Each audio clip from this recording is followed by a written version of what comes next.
alive and live We're alive and live. at the same time. How It's are the you, only man? way to be.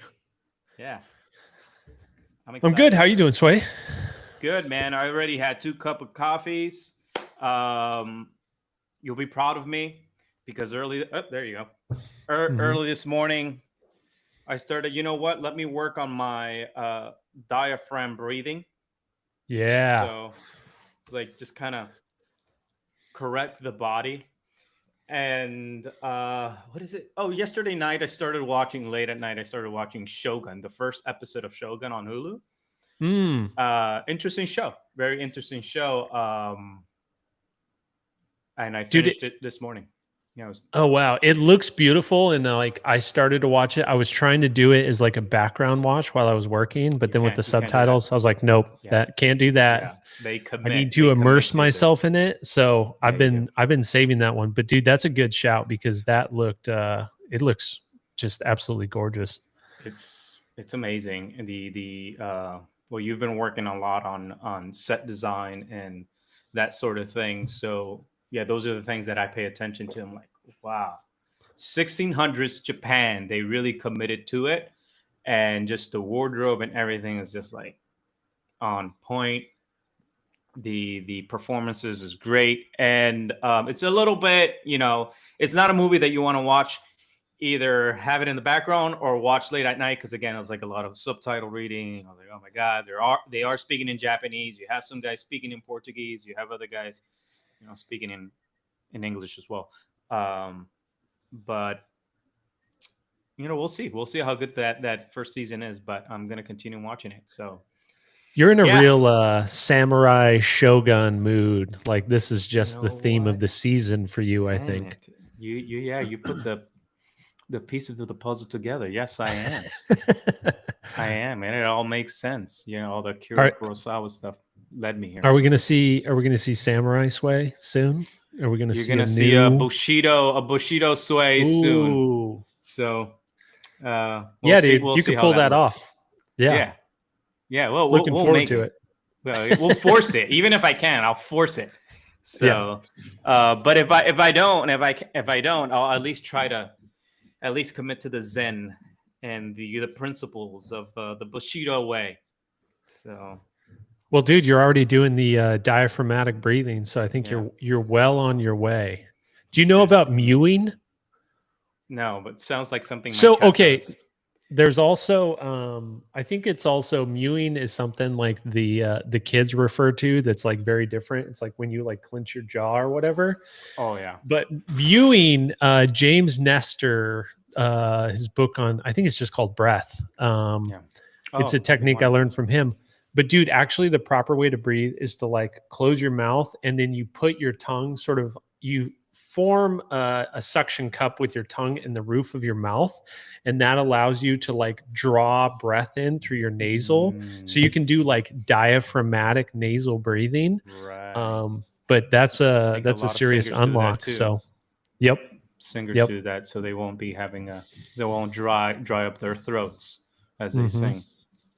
Yeah, I was experimenting with a little bit of that. My wife taught me a little hack where it sort of feels like you're breathing, the airflow is hitting the back of your throat or something like that. Then it feels like you actually using your diaphragm. And obviously, if your chest is not rising and your ribs are expanding and all. So I was trying to pay attention to all those things, like just feeling myself outdoors. My neighbors probably thought I was crazy because I'm like walking around. I love it, dude. Getting But into yeah. your zone. Yeah, and you know what? I was using AI too. I was actually using, fun fact, I was using Grok to give me a breakdown of and I just asked it, am I doing it right? And it Mhm. has some really good points. Really good points. So We yeah, have expert master level personal consultants for anything we want to do, you know? anything. It's crazy. Yeah. Dude, you just came off of a podcast with Mikey G, right? How did it go? What did you guys talk about? And Dude, I I'm heard, going I I'm saw going you were like over 100 listeners. Yeah, I'm going back to back here. So I just did like a 2 hour long podcast with Mikey G. It was fantastic, an awesome conversation. Like, one of these, like, we just got connected with Mikey G a couple months ago, met him through like the Think community. And like, man, it's so awesome to connect with these like kindred spirits that you feel like it's this, right? This similar person living through a different experience, right? Or the same person living through a different life experience. He's definitely one of those guys. And dude, his whole thing, I really like the way he's got this nice format for his podcast where he basically does it in sort of 3 chapters where he interviews a bunch of founders, but he basically says like, you know, right, act 1, childhood, what was your childhood like? How did that sort of inform act 2, finding your profession, early career stuff? Act 3, what are you doing right now? How does all of what you've gone through sort of inform this? And he's Wow. really great questions, but then as you're talking, he's just kind of extracting these these gems from, as you're just kind of word vomiting, streaming conscious. He'll do the thing of like, what I'm hearing there is this.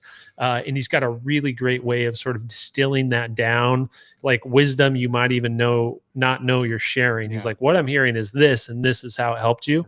So yeah, dude, just incredible conversation, went deep on, I think I went way too long on sort of my childhood and everything.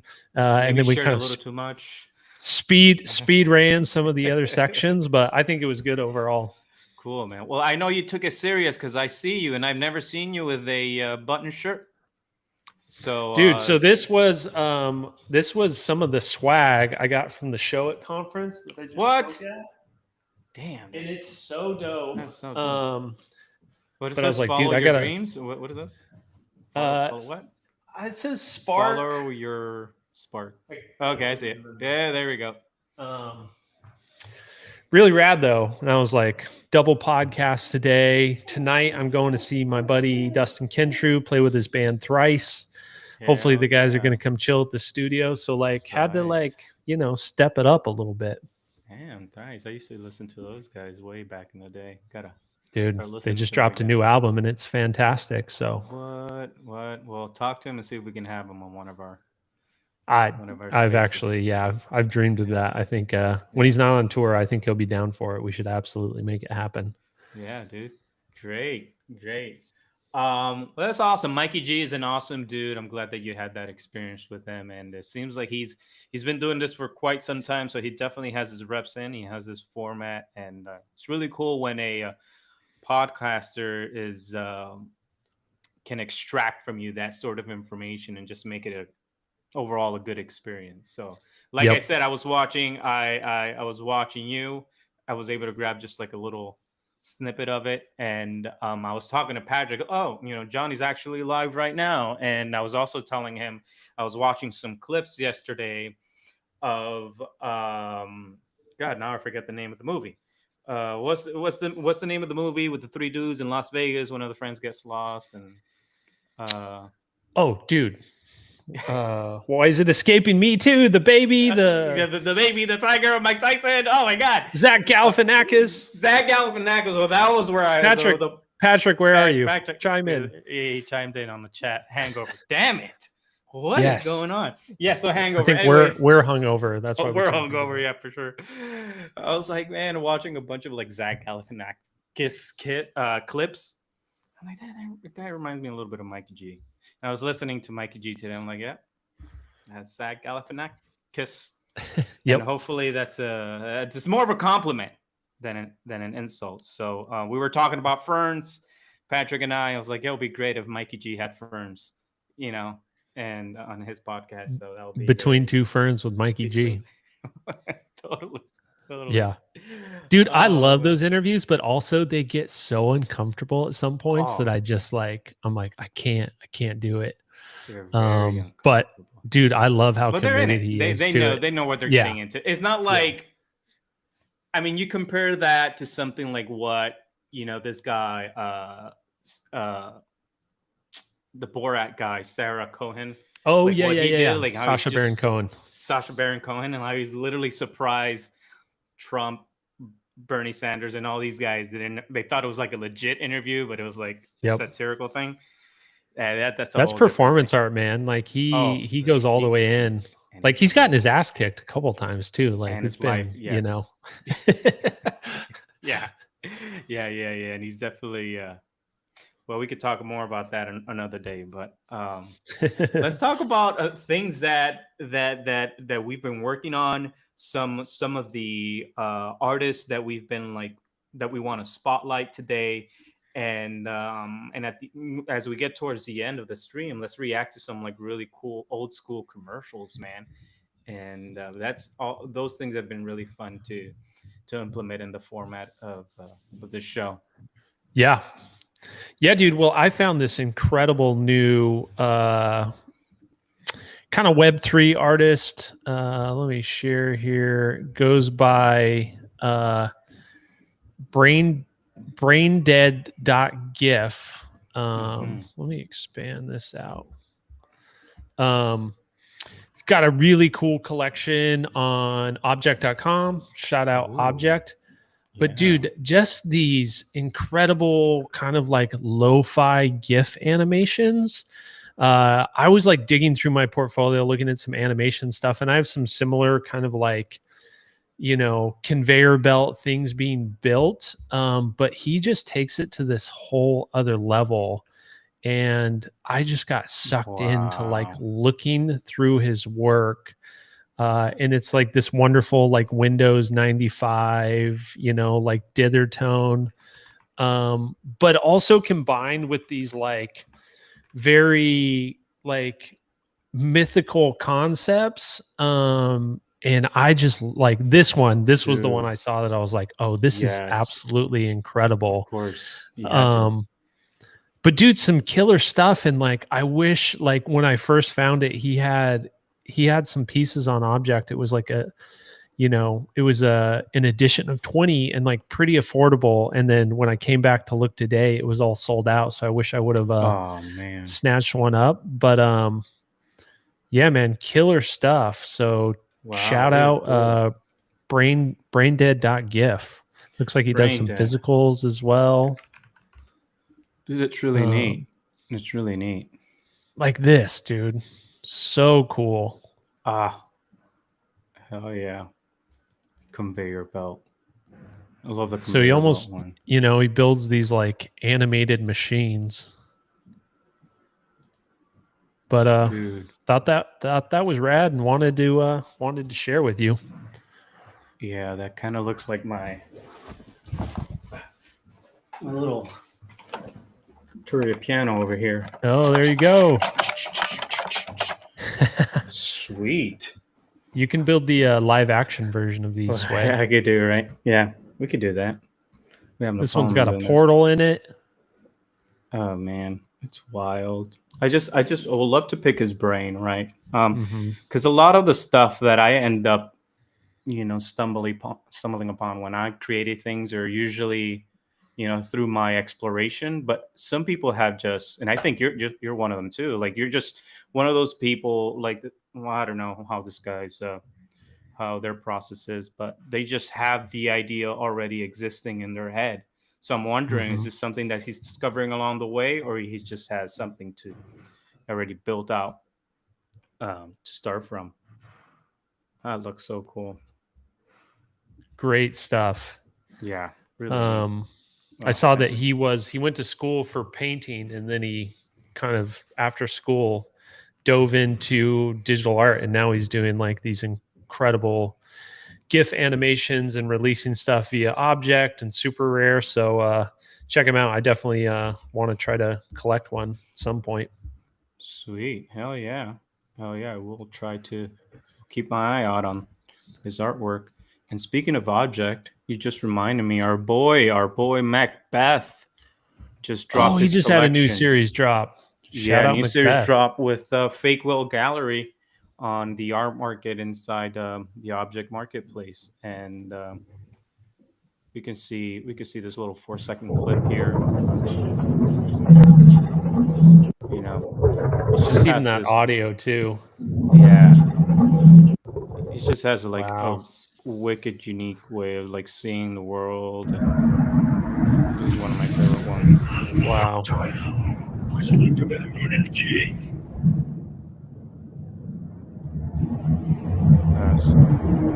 yeah. Somebody hire this man to work on the new Dune film.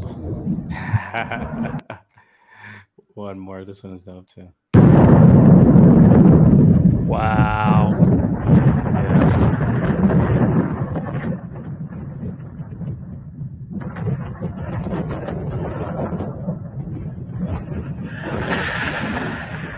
Cool. Such Yeah, a man. unique vision, and he's just like creating his own worlds, right? And doing it with like real restraint, but there's also like these reoccurring themes that show up again and again. Like as I've gotten familiar with him and started to like follow his work more closely, it's really cool to see these sort of threads run through sort of people's work and these different worlds they explore. But there's always some sort of thematic tie-in in a really interesting way, like his sort of back rooms and the liminal spaces. Oh It yeah, feels dude. like and then he had a really cool series. There is no Cabal, and had these sort of like hooded Ah, figures, and it feels like he sort of combined those two, but then added them into this desert landscape now. So killer stuff. yeah. I want to show this this post here about his collection. So if you guys are collecting on an object, definitely pick up a piece from Macbeth. This work introduces a space where the idea of place shifts into distance. The structure Mm, suggests a function suspended in time, and the desert establishes a form of duration that dissolves any expectation of arrival. The piece opens a meditation on interruption, on infrastructures that once carried movement and now sustain only the weight of waiting. Wow. the weight of waiting. The What weight a of waiting. line. Burning Man enters the work. Of course. Yeah, you can see some of that in there. Burning Man, and really neat. Descent into dust. Dude, and clearly, right, he's thinking about things on such a deep level, and he's finding way to sort of express the ineffable, right? Which that's what art is. That's what visual art is.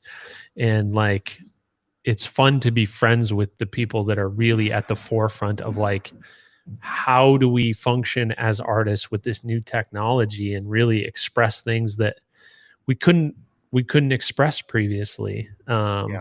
Or with great trial in order to do that. But yeah, killer stuff. Killer work. Well, I'm inspired. I'm inspired by both of these artists. And I'm also inspired by the things that just dropped this week. Yesterday we were talking about Gemini 3. I haven't had the chance to play with it, but early this morning we were watching some videos on it and the crazy things that you can do. Visualizers, animations, visual effects on websites, and just like vibe coding has become so much easier and user friendly, and that's where everything is it's pointing at. I mean, Mm-hmm.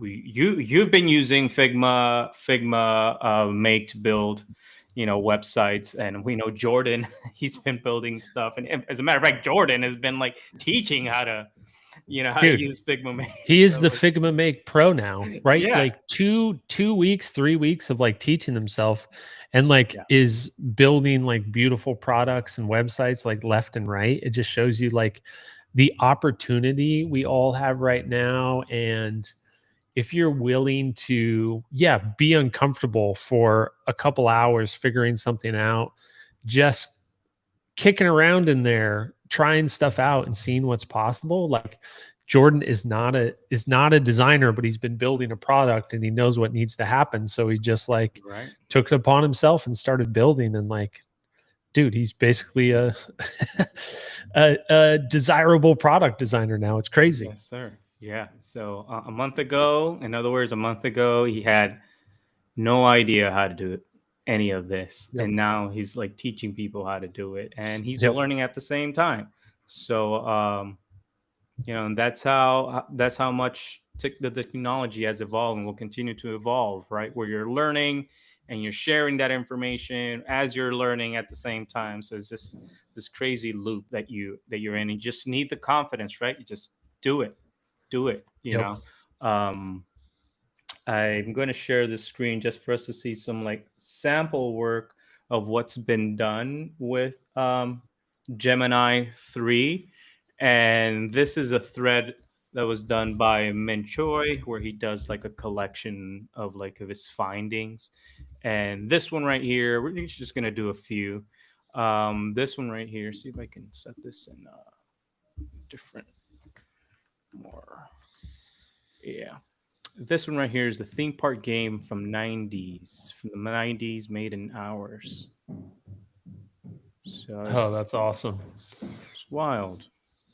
So you can make all these like HTML5 games easily on, using these tools.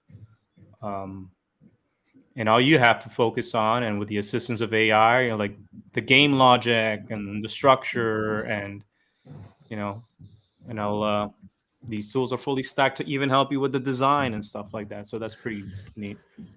We were chatting yesterday, Sway, in our thread, just kind of talking about like Gemini 3 and showing each other some like cool threads we found, what was possible. And I was saying, it's crazy how quickly like vibe coding and vibe designing have become one thing, and you're actively like building as you're designing. I was saying we should just call it vibing now. Yeah. I'm just vibing out a game. Vibing. But dude, again, like having the ability to envision an outcome you want to see happen, and then having like good taste and knowing how to direct something with like natural language on how to achieve that, it's like you're limitless. You can build anything you want. Yeah, dude. Like, and if you already have, yesterday I was talking to someone that I met for the very first time. We did a 30-minute talk where I was just helping them get figure out the tech stack for their animation film. And right now they're in the stage where they're in the pre-production stage, more in the development stage, where they have the two scripts already done. They have the talent, the cast already on board. They are the talent there and the cast.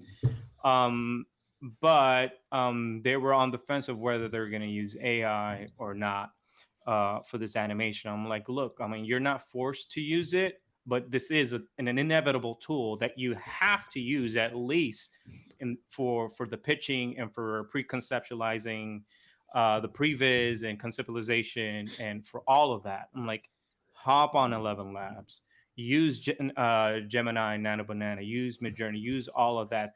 Throw all those character explanations and profiles and and all that stuff. Throw it in and bring your idea to life. He already had a radio play based off of the script. Like, that's great. Now let's add some like scenes into that. Yeah. And it's those kind of people already with that sort of experience that are going to thrive with this technology. Those who are doing this for the first time overall, will have a little bit of struggle. So it's not, you know, it's not a magic pill, push one button. It's like, no, those with experience, those with taste, those who understand that, oh, I need to start thinking like an art director, creative director, Yep. will get far with this tool. Yeah, dude, like specific like specialty knowledge on how to how to bring something like that to life and the various stages that has to go through, like that's key. And you're still going to have to go through those, but you can just kind of speed run so many aspects of it using AI and directing AI to do it, right?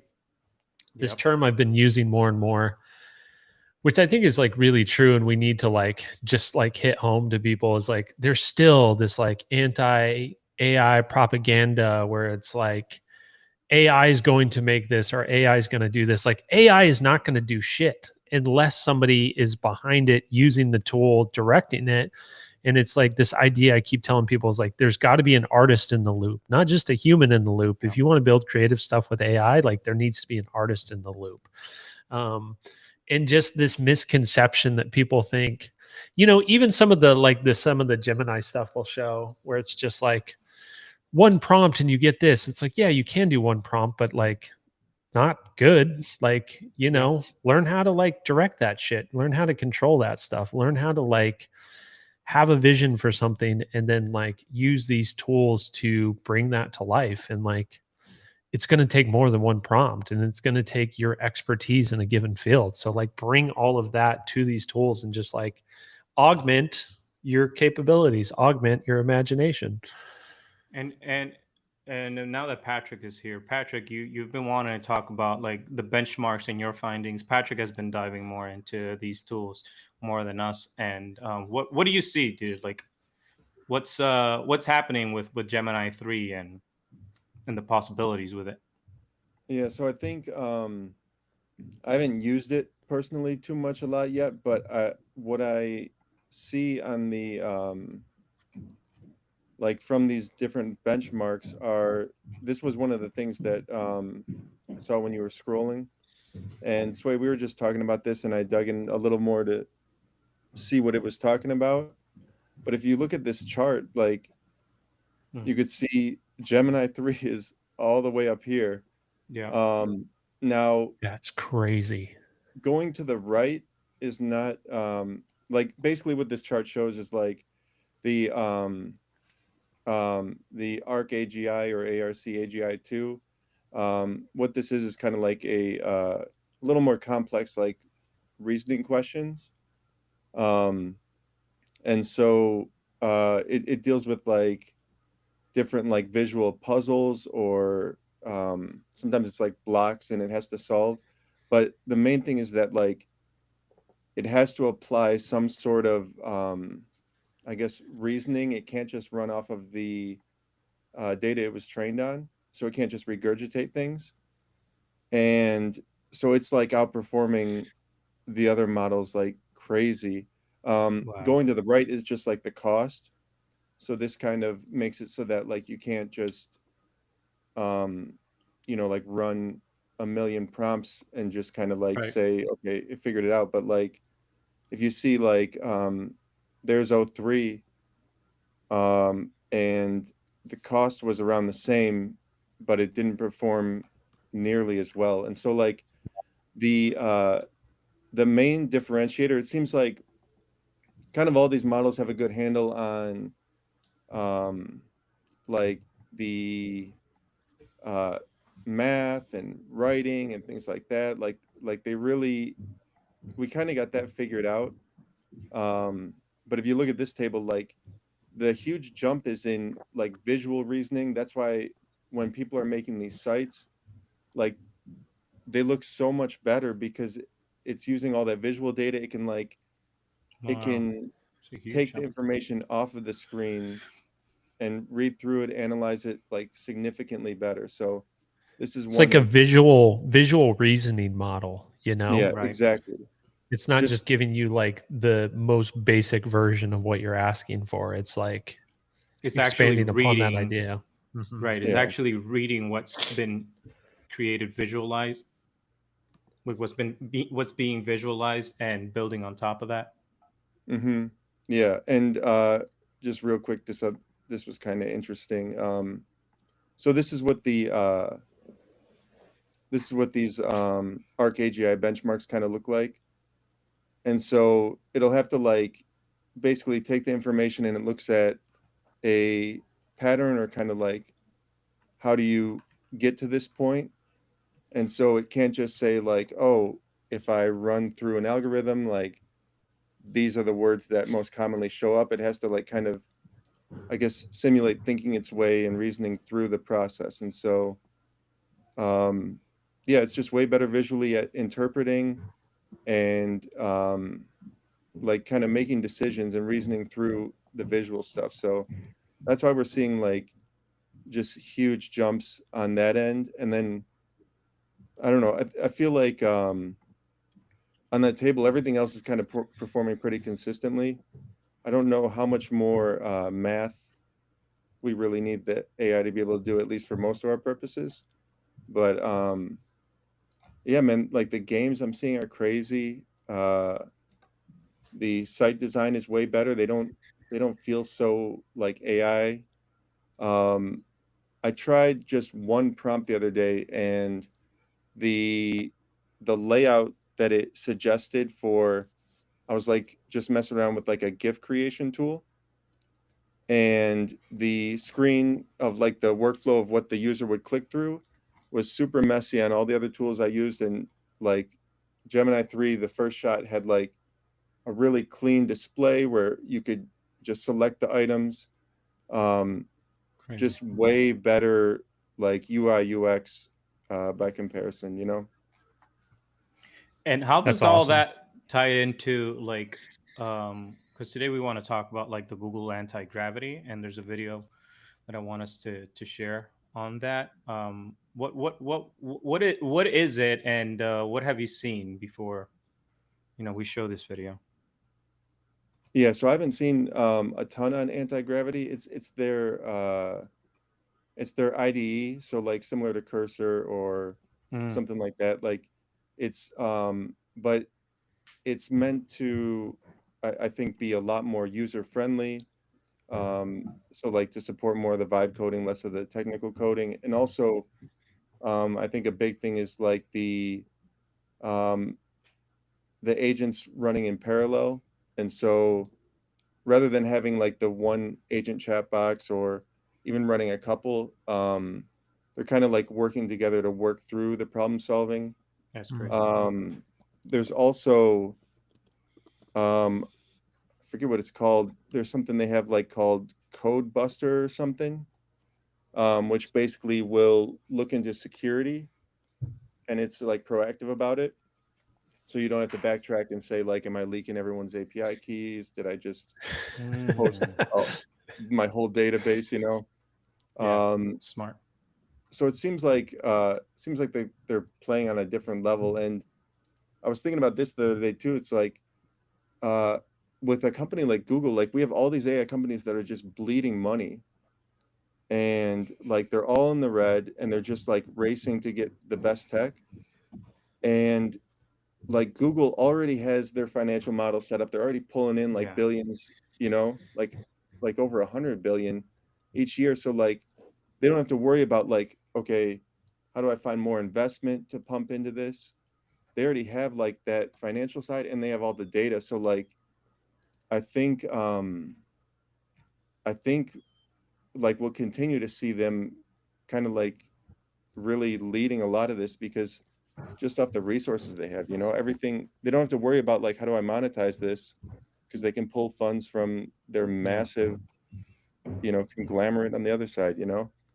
Yep. Must be nice to be Google. Must be nice. Yeah. Dude, yeah, very true. They've got all of the pieces, They've already got like a solid foundation. They've got all the data to pull from. So it's crazy how far out ahead they are. Like this is a massive, like exponential leap forward. And I haven't, just looking at those charts, I haven't had a chance to like mess with it yet. But Just a dude, couple just of this, and I wonder, I mean, we'll see if like OpenAI can leapfrog them again, but like they're really far out ahead now. And to what you were saying, Patrick, it feels like the wind's at their back in a lot of ways.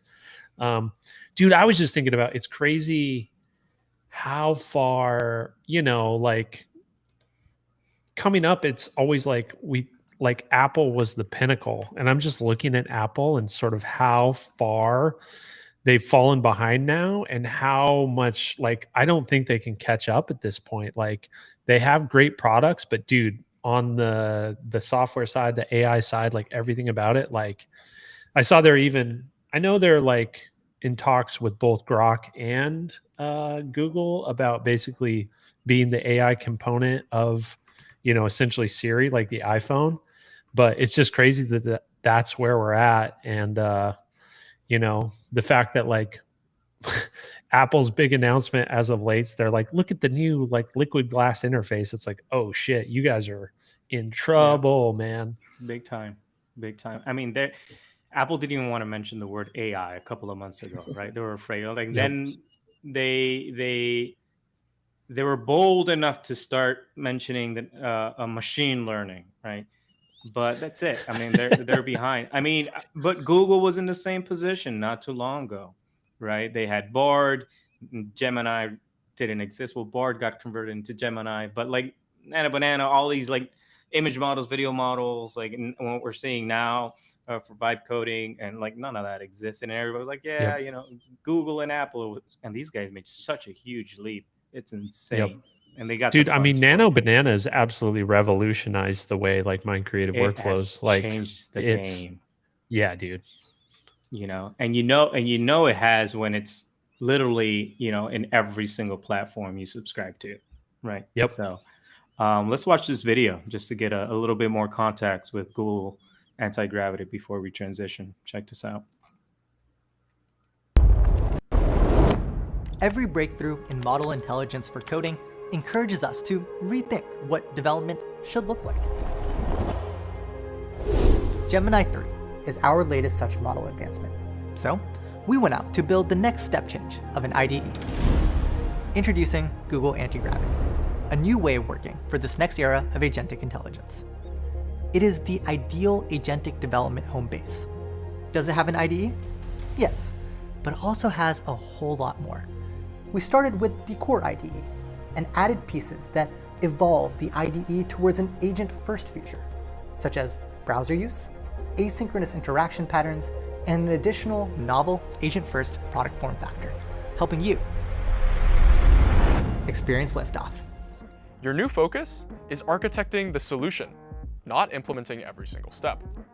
So congratulations, you have been elevated to a manager of agents. Instead of an agent living in your tools are now instruments for many agents. The agent begins to work autonomously by creating an implementation plan and activating multiple surfaces to complete your request. Our agent is more capable, tackling complex tasks, and even doing so in parallel, letting you ship more than ever before. You can verify your code quality at a glance, then ship with absolute confidence. The agent can automatically take browser screenshots of bug fixes, or even screen recordings of feature implementations, proving the work was done and tested. By providing these instant, verifiable artifacts, you can confidently trust and merge the code without hours of manual review. Antigravity eliminates the pain of trying to polish near-perfect results by easily guiding the agent's 90% solution all the way to 100%. Now let's say the agent produces a landing page mockup with Nano Banana, and you now want to make some UI adjustments. You can give visual comments just like a designer, letting you leave feedback exactly where the problem is. Wow. And you can also leave comments on code diffs or feedback on screen recordings of browser use. It's a brand new way of collaborating with agents, and you're gonna love it. Say goodbye to what held you down before. Welcome to Google Antigravity. Insane. Cut. All right. I went old school. I was gonna say it's funny special that effects.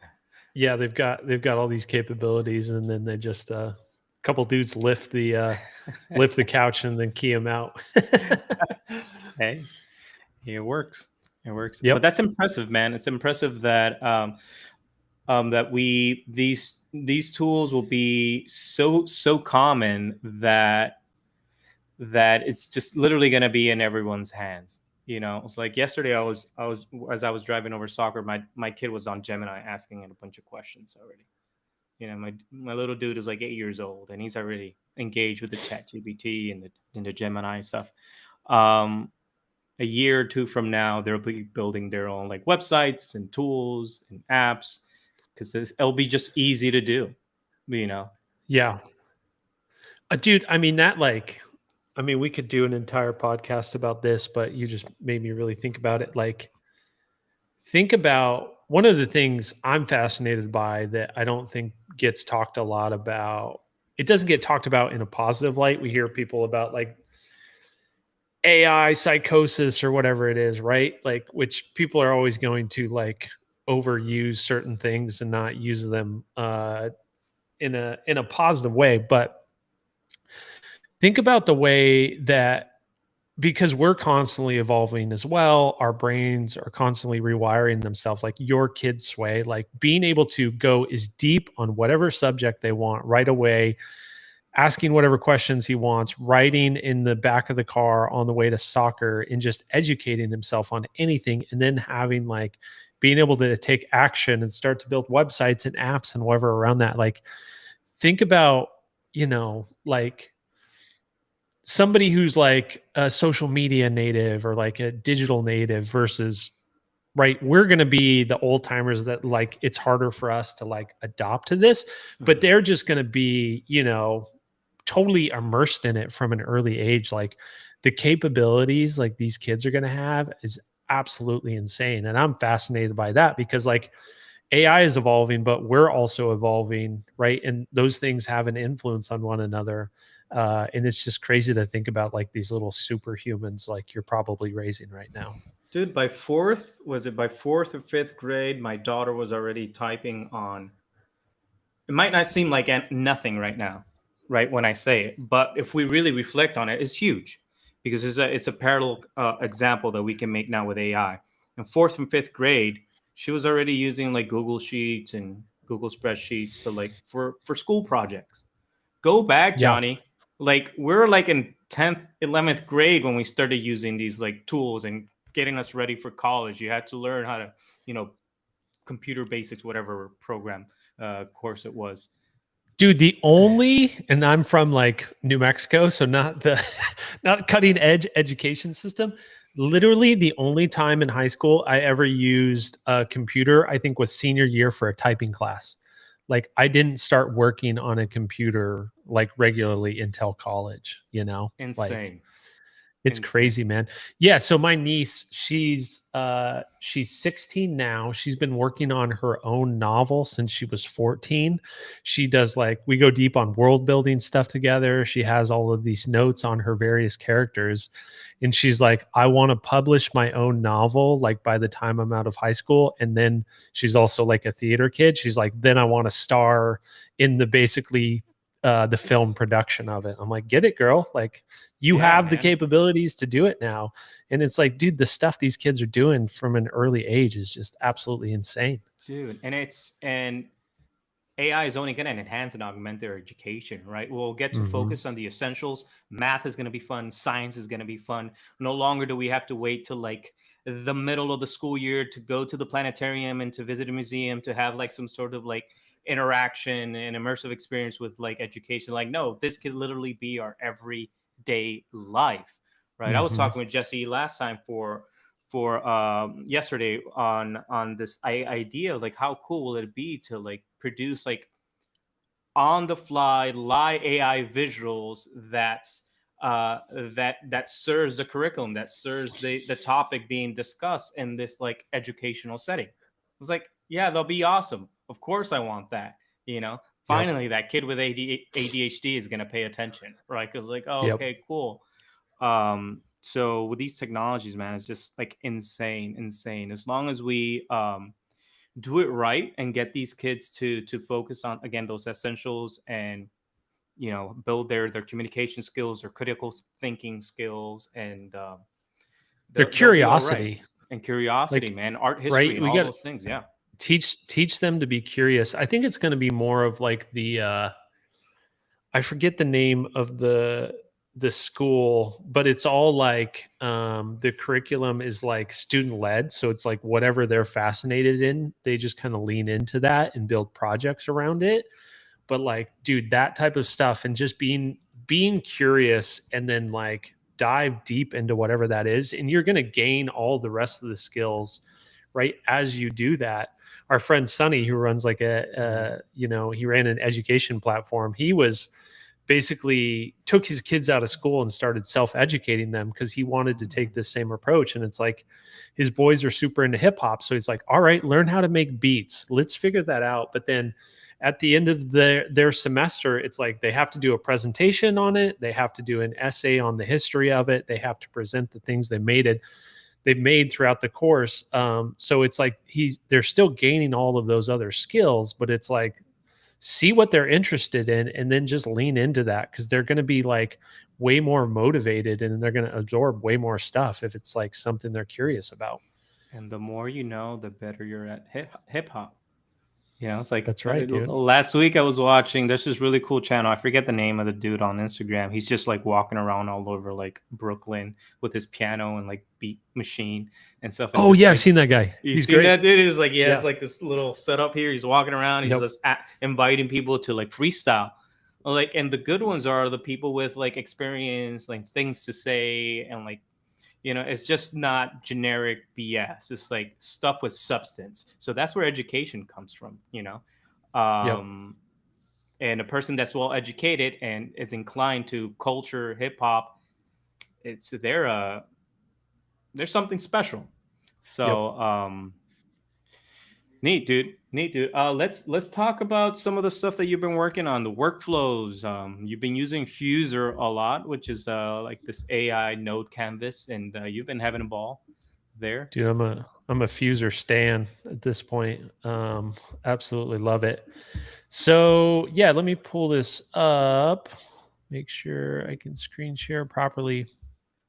So we've been working on an explainer video, as you know, Sway, for one of our clients. And I've been developing, I built their brand probably almost 2 years ago, developed an illustration style, started by like manually creating these kind of like watercolor style illustrations, which we used as icons on their website, have sort of evolved that over time, took that to Midjourney for a while and like further sort of like define the style with a mood board, right? And have just been continuing to like hone this unique style. But now like the capabilities we have with like, right, supermodels, using Fuser to create our own custom workflows, like we have a real nice base of a style to work from now.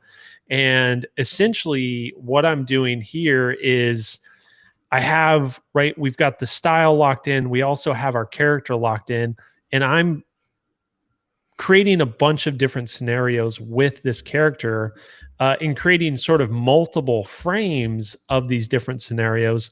So I can then hand that off to you and you can bring it to life with animation.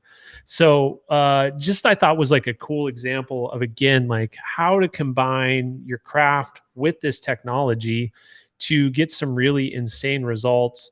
So building workflows around, right, using Claude to get like a much more in-depth prompt, feed that into Nano Banana with our sort of style references, even stuff like this is a basic shape of like the welcome kit I designed for Vivian, that when new clients sign up, they'll basically get this really nice purple box. This is just kind of showcasing the overall shape of it, but we wanted to like charge that object. So we're including that within these little story vignettes we're telling. So like bringing together the illustration style, the high level kind of brand that we want to build, even like the specific charged objects for the brand into this world, into this scenario, right? And experimenting, trying different styles, very quickly iterating, and dialing things in so that, again, I can create all of these assets that I can hand off to you, and then you can kind of take it to the next level and bring it out with like animation. We have a script that we've been working on. There'll be like a voiceover. So just creating all of these various components. But again, dude, like this project in the past would have taken months. They would have needed tens of thousands of dollars for the budget. And we can do this like really quickly, really efficiently, based on the brand I've developed, based on the illustration style I've developed, right? And really like owning that and bringing it to the next level. Back in the day, just imagine like the client saying, you know what? I don't like the character. You did all this work, but can you redraw him again? I don't want him holding a paper. I'm actually want him holding I don't know, a pumpkin. I don't know.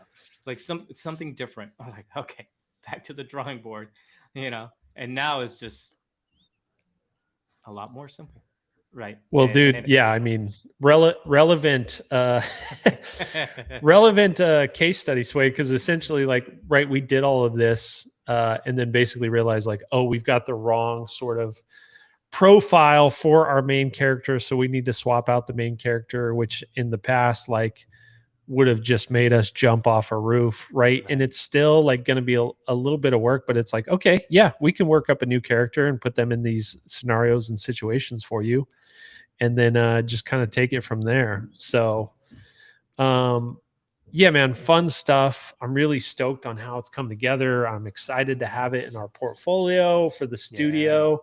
And I think I think the client's going to get a really beautiful piece. And again, like, it's so like warm, inviting, feels human, right? One of the goals of this brand is we wanted it to feel like a mother's love, because like that's a big, the entire brand is named after the CEO's mother, right? And he basically had this terrible experience kind of navigating the healthcare system with her when she got cancer. So he's building a business to rectify that for other people. And so we infuse that from the core into the illustration style and want these materials basically to feel like your mother reading you a storybook. So yeah, dude, that's what we're building. And yeah, I love that you're going to share a little bit of the animation process here. Yeah, real quick, because it makes sense just to kind of put it all together over here. I'm just using Leonardo AI that gives me access to a bunch of like video models. So for the animations, there's in this case, what you see here, I'm using a start frame and an end frame for the Kling 2.1 Pro, which is an older model, but still does the job, and it does a really good job for this sort of illustration. And this one right so here, good. I actually removed the Vivian logo, because sometimes these models don't do too Get a little well wonky with text. with the little details, text. But I did a phenomenal job. I was hopping in between like Kling and VO3 and Hailu, and the approach here is we're working in layers as well. There's other graphics. There's things that we're adding in the foreground as well, background stuff, and the process here is really interesting. And also here, this is kind of how it looks like in the edit suite. So before I send the frame into animation, I take everything that Johnny sends me and I like arrange the layers and match it to the reference that he sent me, and then from here I'm exporting a start frame and an end frame. So as you can see there, I'm kind of switching, and with the VO that I generate on 11 Labs, I'm working on the timing. I'm also auditioning music, see what feels right, and kind of like adheres to everything that Johnny just said, the branding, right? The purpose and the tone of the brand as a whole. Also cutting and just auditioning the voices, because I want to make sure that the delivery feels as natural as possible. And so a few generations of that, and you got to think like a director in some of these things. So Yep. and the limitation with these AIs is that they usually have like an 8-second limit cap. So we have to figure out like very innovative, creative ways of making them loop and just making that animation look seamless. But it was coming out great. It is coming out great. So I'm really excited about that, about this process and the stack that we're using. Yep. It's looking great. And again, for like, just trying to like communicate to like creatives again and again, it's like, hopefully you can see through our process, it's like I'm using my craft, my base as like a brand designer and an illustrator, leveraging these tools, right, to allow me to do more, go further with that. You're using your craft as a filmmaker, as an editor, right? We're still using the base, the tools that we were using, but we're just like allowing ourselves to create much more high fidelity outputs and sort of speed run parts of the process, so we can deliver more value to our clients. Which again, like, it's like, it's hard not to get pissed when you hear people, it's like, AI is going to do this, AI is going to do this. And I'm like, it is a tool, and it is a tool that when leveraged by artists and creatives can do some amazing stuff, but it's just a tool, right? Like the hammer and the nail are not going to build the home for you. It's like, these are the same thing. It's just a right? A much more complex version of the same thing, but like you still have to have the vision, you still have to have the taste, and you still have to know the process that's going to allow you to get from concept to completion. Right. Very much like Google's Antigravity. Johnny and I are like two agents working in parallel. You know, Floating also. right, floating as well, like and pegged to the vision. And this is client work, right? So the it goes through the same thing, you know, where the script needs to get approved, the visuals need to get approved, and everything needs to get approved before you even start animating anything. So there's that never changes, but it does help us, you know, when the client needs any quick changes. I mean, it doesn't take a day or two, you know, it could be in less than 10 minutes. So we have that buffer, right, to play with, and do other works at the same time. So that's kind of a beauty. But when things are down, Johnny, I like to also experiment on other workflows. And yesterday, you caught me working on some retexturing, Yep. and I was retexturing the Burger I'm gonna get King hungry. logo. I'm gonna get hungry again, like just like happened yesterday when you showed this to me initially. The time is right. The time is right. So that's why I'm doing it right now. And I'm just trying, you know, can I figure out a very simple node workflow? This is, you guys probably seen this before if you're familiar with it, nothing crazy.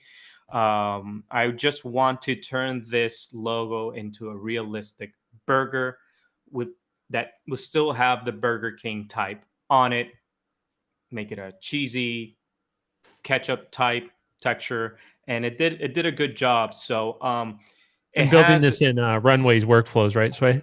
I'm using runways, yeah, runway workflows inside Gemini. I use Gemini a lot because I pay for it, and you know, in there I create gems, which is I where I have my LLM has a knowledge base that I can, a knowledge base trained on creating and architecting, you know, these kind of workflows. So I usually tell it, hey, refine, you know, figure out the workflow, the custom instructions, refine the prompt for this thing that I'm trying to achieve. Sometimes I give it the image, and it does a really good job because it has a template to work off from. Usually the way that I do it, since I'm already familiar with the workflow, I usually get started that way. I do a little bit of exploration before I even commit to the LLM, and then I start prompting. I do a little, like, you know, more like stream of conscious type of like prompting just to see what I want, and then I send it when I feel like I'm in the right place where I send it to the LLM to perfect it and enhance it. So in this case, in the text, I'm asking it to take the burger, the logo, and turn it into a burger pun, a meat patty, have, you know, and for it to have cheese, ketchup, bits of onions, and for the bun to specifically have sesame seeds on it, and for it to look delicious. And the custom instruction here builds on top of that, adds a little bit of more art direction, more specific things on lighting and composition and other subtleties that are probably not in the generic simple prompt over here. And I also give it a little bit of rules, right? Don't ignore this rule. For example, the final descriptive output must be singular comprehensive prompt that is ready for an image generation model. So when I do get the reply, the output is an actual prompt and not this extra stuff that I don't need. So obviously, before I commit, I read through the thing. You know, this is going to be a hyper detailed, realistic shot with all the stuff that I've been asking for. I hit run, and it generates the image that I look for. That I'm looking Boom. for. This is after several iterations, and I was pretty content with this one.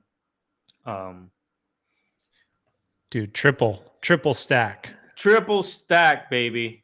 It does look And delicious. it does. I don't know if the onion's supposed to look like this, but still looks good to me. Still looks good to me. I'd eat that burger. I'll eat this burger, and this was more of a fun one. So I really like how this Yeah. one looks here. It's kind of like in your face. That one's a new there's a new chef on the grill. He didn't quite get the patties flattened out quite enough. Yeah, no, he didn't. He didn't. So what I did from here, Johnny, is at first I was working on a one by one framing. So I realized that the VO3 doesn't do well with uh, 1x1 framing, so which is a square format. So I had to resize these into a 16:9 or horizontal format. So I took these inside Gemini and I expanded on it. I started adding more like Burger King elements, like the drink and the fries, and started coming up with these. Well, this Nice. is the first stuff. The first generation I started getting without those specific references, but then it started giving me this kind of results. I'm like, okay, this is actually what I'm looking for, Yep. right? Obviously, I'm just committing to whatever Gemini is giving me. I have not done any photo retouching, which you can do if you wanted to. Take this to Photoshop, finesse it a little bit, upscale it if you want, bring it back into the workflow. But this is just me fooling around, and I'm very, very, very surprised how it added these two elements. Well, you see a little imperfection down there. No, actually, no, Yeah, it's dude, part of the graphic and text rendering is crazy. Did it It's also add that little Coca-Cola logo? no, it was Or that was your reference? Okay. yeah. But dude, and it recreates that so well. it does it really good. And this is obviously not the highest resolution, but if you do have like high fidelity images, your results will obviously be better. Mhm. So the goal would be like, okay, now I want to bring that Burger King type, that cheesy ketchup type back in. And I did just that. And here it is. Right. It's a little fuzzy. So I can always take this in upscaler again and bring it right back in. But it's like, okay, now I want to do a start and end frame. And really what I want is kind of like a splat. I want this to splat on the burger.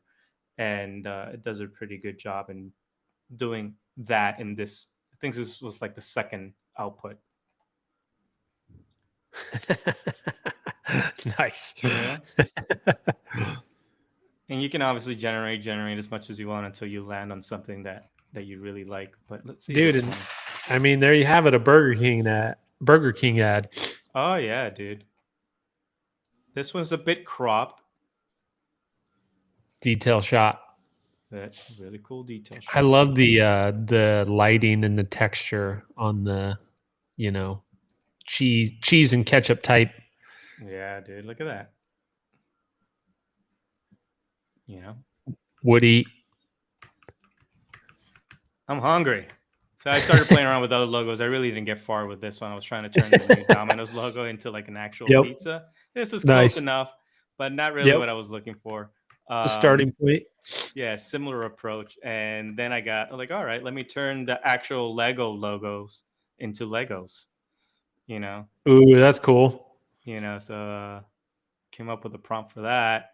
And I'm like, all right, can I take a random image that I created and turn that into Legos? It did an okay job with that. Got the lips. Got Lego the lips. all Legoed up.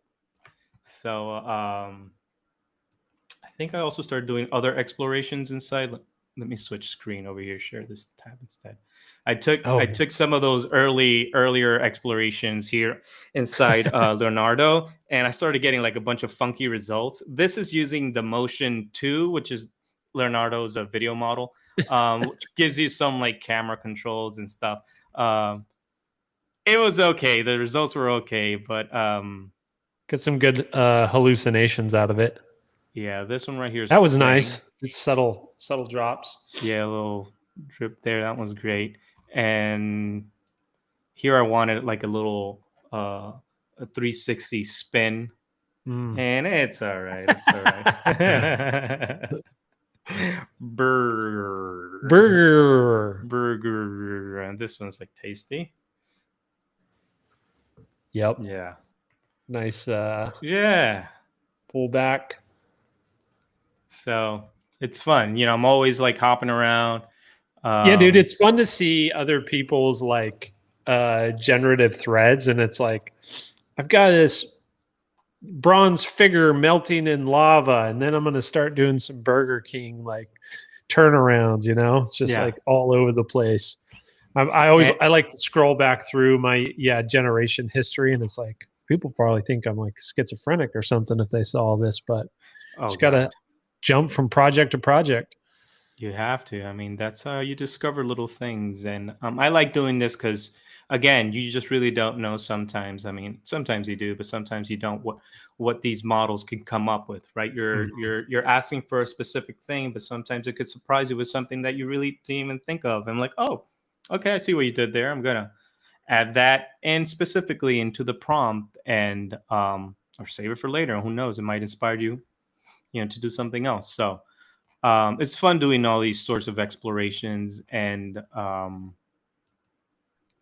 that also I was sharing with Patrick about all this Burger King stuff, and of course I started getting all these Burger King ads on YouTube, and it reminded me, oh yeah, they're listening, they're always listening.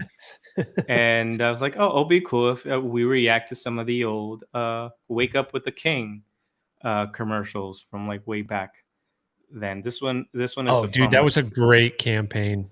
Oh, it was fun. It's like 20 plus years ago. So let's see if we can share this one right here.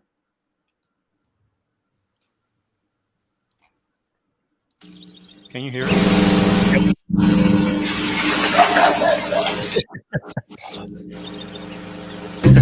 Oh god. New, the double croissant, egg and meat and cheese. I love the Dude, voice. yeah, I was gonna say the VO is great too. That's right.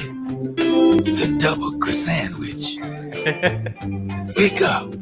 Sounds like King. sounds like Miles Davis. Yeah, totally. You wake up. Dude, Double such an croissant iconic sandwich. character too. Just the like static of the king. Yeah, dude. Let's watch this one.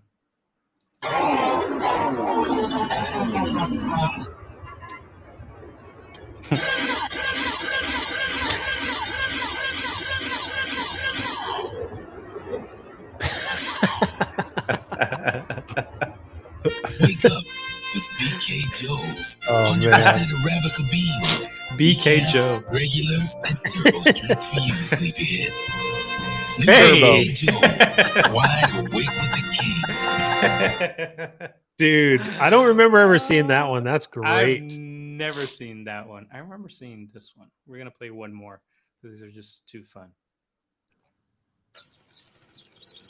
Next week, Sway's gonna have a Burger King mask. Definitely the Burger King crown.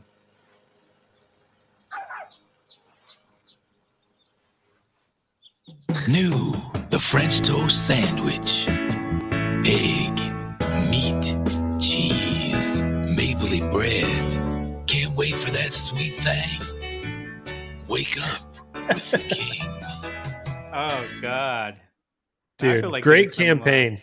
yeah, some generations there with the king. And one more. This is a video that Patrick shared with us. He says, "Please play it." He's messaging me right now. Play it, please. This is too. What do we funny. got, Patrick? What do we got? Let me share this right here. This is people reacting to Burger King accepting credit cards for the first time. Oh yeah. It's insane. Here we go. No. The home of the Whopper. Cash or credit? What? The home of the Whopper is offering cash or credit. I think it's pretty bad if you have to use a credit card when you go to a fast food restaurant for something as little as $3.10. If I use my GM card, I get a 5% rebate. If I eat here long enough, I'll be able to buy a pickup truck. Burger King. There's a man gaming the system right there. Yes, How much sir. change the customer gets back. I just hope it doesn't slow things down at the cash and carry, that people are going to be having to call New York and get the confirmation or whatever it is, because when I want a Whopper, I want it now. Just another way Oh. for people on vacation when they don't have to do something, but I can't imagine it working on a day-to-day basis here. Dude, the kids in the background. For the kid's haircut is $2.50. The largest, just over 10. Jamie Costello, News Channel 2. Well, guess what? Now you have machines you can order from. Well, at least in McDonald's. I don't know Burger King. It's like, Dude, that's a great The example kiosk. of, something Jesse Bryan always says, everything's dumb until it isn't, or everything's stupid until it Yeah. isn't, It's like, what? Why would you do that? And then, that's our entire financial system now. So dude, you can now, well, not only can you order like takeout, Burger King takeout, right? It was like you can have like one of those Uber Eats just deliver you Burger King, but you can literally have You someone can have a just, robot deliver your Burger King. right? Literally, yeah, a robot, or you can just go to Burger King. Someone's already ready, to bring you your food straight to your car. So it's like no one was expecting that, and now it's just normal. It's normal to do those things. Yep. You know, Don't sleep on new technology, even though you Don't think it's sleep. stupid. Initially, it will. I heard a great example of this with like QR codes. QR codes have been out for a long time, and people were like, "This is completely worthless. Like nobody's ever going to use it." You saw it kind of here and there, and it was always like, "Oh, that's done in poor taste, stupid QR codes." And then like COVID happens, and everything needs to be like touchless, and like they absolutely like revolutionized the way we interact with so many just like typical daily interactions, right? So it's like that stuff. And who was it? It was Gary Vee has a great saying about this. He's like, don't look at like the current use case, look at the capabilities. And like even if it's not happening now, like what does it unlock? Like it's going to foundationally change things in the future. Sometimes it just takes a little while for things to catch up. Yeah. I mean, look what we're doing now. We're live streaming. Mom, I'm on TV. Yeah. So, and speaking of, we always mention that they're listening, right? Look who's listening. McDonald's. Yeah. McDonald's. Oh, they're like, yeah, dude. They've got targeted ads. It's like people are talking about Burger King. Got to start to send some McDonald's ads. Yeah. Hey, if you guys are listening, like hire us to build some ads. Like, Yeah, we could talk about you guys all day. Sponsor us. Yeah. All right. Cool, man. It was a fun chat. Yeah. Good one. It was great. Lots of things happening. People are building cool stuff. We got friends, selling art. You're doing cool things using Fuser, creating workflows. Patrick is building crazy like automation stuff. And 3 months ago, none of us were doing any of this. Yep.